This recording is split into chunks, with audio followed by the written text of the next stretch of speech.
Europe एक ऐसा शब्द जिसे सुनते ही आपके जहन में क्या सवाल आता होगा? विकसित देश, एडवांस सिविलाइजेशन, सेक्युलर समाज और दुनिया को बदलने का जज्बा। लेकिन आज यूरोप को देखने पर डर लगने लगा है। यूरोपियन देशों में ऐसे हालात हो गए हैं कि आम पब्लिक सड़क पर निकलने से डरती है। स्वीडन हो, फ्रांस हो, ब्रिटेन, आप किसी भी बड़े यूरोपीय देश का नाम ले लीजिए, हर जगह की सिचुएशन इस वक्त बिल्कुल एक जैसी है। यूरोप की डेमोग्राफी बहुत तेजी से बदल रही है, पॉलिटिकल आइडियोलॉजी भी तेजी से बदलती जा रही है। तो क्या इस्लामिक रेफ्यूजियों को शरण देकर यूरोप ने बहुत बड़ी गलती कर दी है? पूरा नैरेटिव जो है वो सवालों का कनेक्शन कैसा, एक दूसरे से सवाल जो जुड़ते जा रहे हैं और यूरोप के असली हालात सामने आ रहे हैं, हमारे इस रिपोर्ट से समझिए।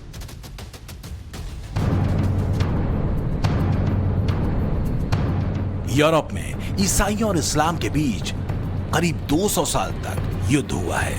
ईसाई इस युद्ध को होली वॉर कहते हैं। यूरोप के ईसाई मुल्कों में इसे सलीबी युद्ध, ईसाई धर्म युद्ध या क्रूसेड भी कहा जाता है।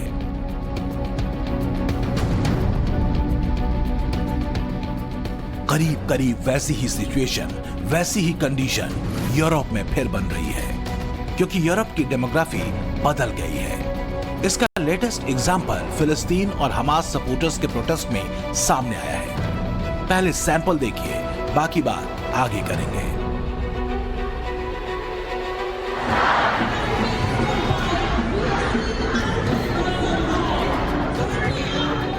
लंदन में हमास के समर्थन में हजारों की भीड़ आई, फिलिस्तीन फ्री के पोस्टर लेकर आई।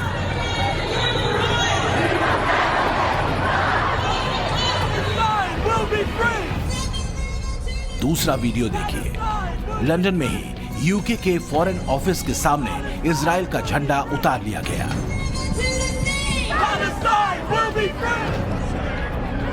लंदन से ऐसे वीडियो के सैंपल एक दो नहीं, सर्च करेंगे तो इंटरनेट पर आपको ऐसे कई वीडियोस मिल जाएंगे।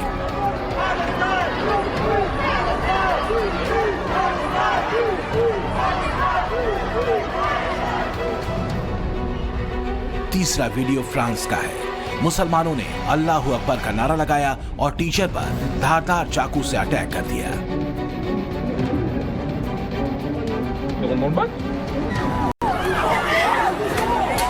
जहां प्रोटेस्ट के लिए गए थे वहां भी खूब हंगामा हुआ। पुलिस और प्रोटेस्टर्स के बीच जमकर झड़प हुई।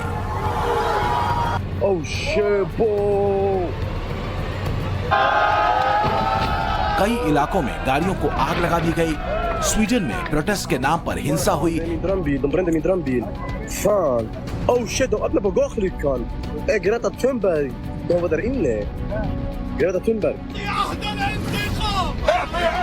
स्वीडन में जहां प्रोटेस्ट हुआ वहां भी भारी भीड़ नजर आई, खूब नारेबाजी हुई।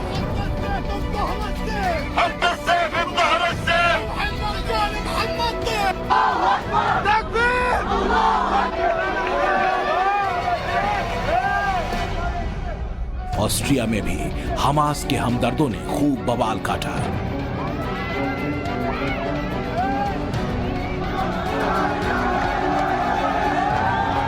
सड़क पर भीड़ जुटाई, कैमरा बुलाया और खूब बवाल मचाया।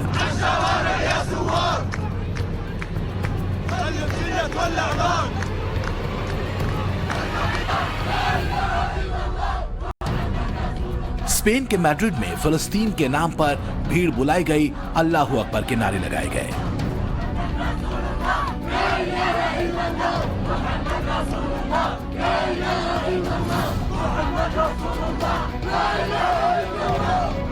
करीब करीब यूरोप के हर छोटे बड़े देश में हमास के हमदर्दों की भीड़ सड़क पर नजर आई।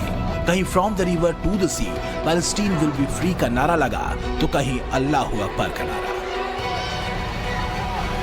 13 तारीख को यूरोप में जो कुछ हुआ ये इसलिए क्योंकि हमास के लीडर खालिद मशाल ने डे ऑफ जिहाद का डिमांड किया था। हमास के डिमांड पर परिणाम यह हुआ कि यूरोप के करीब करीब हर हिस्से में मुसलमान सड़क पर नजर आया। लंदन से लेकर स्वीडन तक और ऑस्ट्रिया से लेकर स्पेन तक ये जो भीड़ है, ये जो भीड़ सड़क पर नजर आई, ये सारे लोग फिलिस्तीनी नहीं थे। इस भीड़ में अगर कॉमन कनेक्शन की बात करें तो ये भीड़ मुसलमानों की थी। इस भीड़ का मजहब ही इस भीड़ का कॉमन पॉइंट है। दुनिया में कुल 7 महाद्वीप हैं। एशिया, अफ्रीका, यूरोप, उत्तरी अमेरिका, दक्षिणी अमेरिका, ऑस्ट्रेलिया और अंटार्कटिका। अगर यूरोप की बात करें तो यूरोप में करीब 50 देश आते हैं।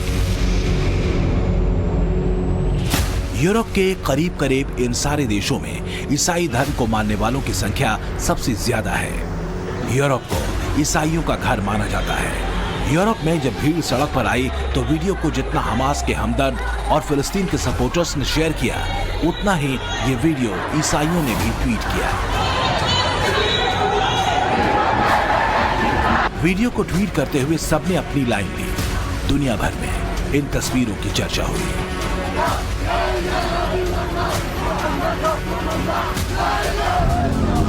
जिस यूरोप में मुसलमानों की भीड़ सड़क पर आई थी, उसी यूरोप में इस्लाम और ईसाइयों के धर्मयुद्ध का लंबा इतिहास रहा है। और जो river to sea Palestine will be free का नारा लग रहा है, इसमें यरूशलेम भी आता है। यरूशलेम तीनों धर्म मतलब ईसाई, यहूदी और मुसलमानों के लिए पवित्र है। ईसाइयों के लिए यरूशलेम शहर इसलिए मायने रखता है क्योंकि यहीं ईसा मसीह को क्रूसिफाई किया गया था। मतलब ये कि यरूशलेम में ही ईसा मसीह को सूली पर चढ़ाया गया था।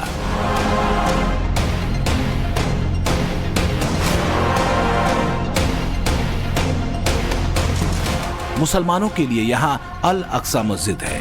माना जाता है कि यहीं से हजरत मोहम्मद जन्नत की यात्रा पर गए थे। इतिहास की खासियत होती है, इतिहास कभी मिटता नहीं, वो लौट कर जरूर आता है।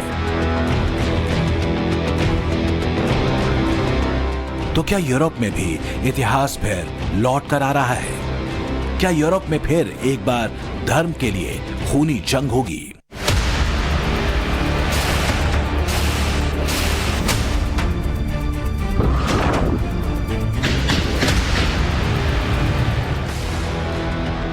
इतिहास के पन्नों को पलटेंगे तो दुनिया में सबसे बड़ा धर्म युद्ध हुआ है, वो ईसाइयों और मुसलमानों के बीच ही लड़ा गया।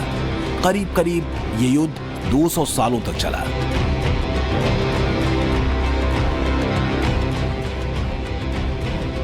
ये जंग कभी यरूशलेम के लिए लड़ी गई तो कभी यूरोप को इस्लामिक आक्रांताओं से बचाने के लिए लड़ी गई।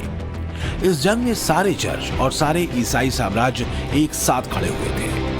धर्म युद्ध के लिए अलग से एक सेना भी बनाई गई थी।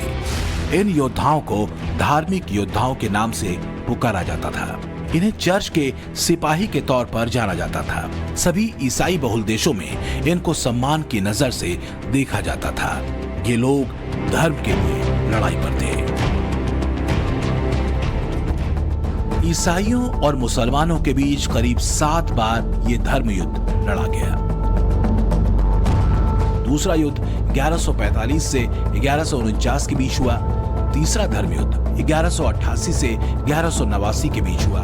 चौथा धर्म युद्ध 1202 में शुरू हुआ था। पांचवा धर्म युद्ध 1228 से 29 के बीच चला। छठा धर्म युद्ध 1248 से 54 के बीच चला और सातवां धर्म युद्ध 1270 से 72 तक चला। 1098 से 1272 तक ईसाई और मुसलमान अपने अपने धर्म के लिए लड़ते रहे। करीब 200 साल दोनों देशों के बीच युद्ध हुआ, जिसमें लाखों लोगों की मौत हुई, खूब लूटपाट हुई और उतना ही नरसंहार हुआ। ये आज का स्पेन है।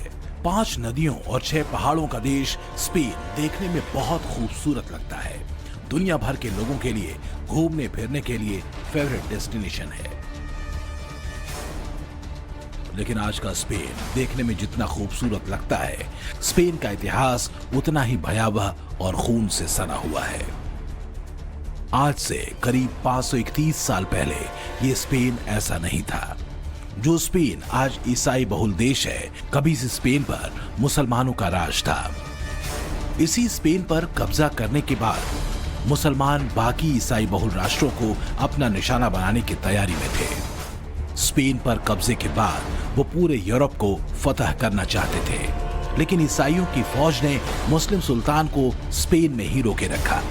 1238 में स्पेन के कई हिस्सों पर ईसाई सेनाओं ने मूर शासकों को हराते हुए वहां फिर से ईसाई राज कायम किया। लेकिन ग्रेनेडा में मूर शासकों के साथ ईसाई राजाओं की जंग चलती है।